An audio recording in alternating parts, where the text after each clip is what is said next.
Abha അന്താരാഷ്ട്ര വിമാനത്താവള സ്വകാര്യവത്കരണവുമായി ബന്ധപ്പെട്ട കൺസോർഷ്യത്തെ 3 മാസത്തിനുള്ളിൽ പ്രഖ്യാപിക്കും.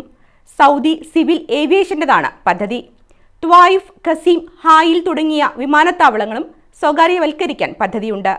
വിമാനത്താവളങ്ങളിലെ സൗകര്യങ്ങൾ വർദ്ധിപ്പിക്കുന്നതിന്റെ ഭാഗമായാണ് സ്വകാര്യവൽക്കരണം. സൗദിയിലെ അബഹ അന്താരാഷ്ട്ര വിമാനത്താവള സ്വകാര്യവൽക്കരണ പദ്ധതി പുരോഗമിക്കുകയാണ്. ഇതിനായി തിരഞ്ഞെടുക്കപ്പെട്ട കൺസോർഷ്യത്തെ അടുത്ത 3 മാസത്തിനുള്ളിൽ പ്രഖ്യാപിക്കും. Saudi civil aviation authority president Abdul Aziz Al ദുവൈലിജാണ് ഇക്കാര്യം അറിയിച്ചത്. റിയാദിൽ നടന്ന സപ്ലൈ ചെയിൻ ആൻഡ് ലോജിസ്റ്റിക്സ് കോൺഫറൻസിനിടെയായിരുന്നു പ്രസിഡന്റിന്റെ പ്രസ്താവന.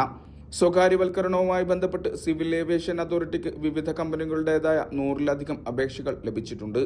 യാത്രക്കാരെ ഉൾക്കൊള്ളാനുള്ള വിമാനത്താവളത്തിന്റെ ശേഷി 15 ലക്ഷത്തിൽ നിന്ന് 1.3 കോടിയായി ഉയർത്തുകയാണ് പദ്ധതിയുടെ ലക്ഷ്യം. 3 ഘട്ടങ്ങളിലായിട്ടായിരിക്കും പദ്ധതി നടപ്പാക്കുക. ത്വായിഫ്, ഖസീം, ഹായിൽ വിമാനത്താവളങ്ങളിലും സമാനമായ സ്വകാര്യവൽക്കരണ സംരംഭങ്ങൾ നടപ്പാക്കുമെന്നും ദുവൈലിജ് കൂട്ടിച്ചേർത്തു. ഇഷാൽ ചെർപ്പുളശ്ശേരി, മീഡിയ 1, റിയാദ്.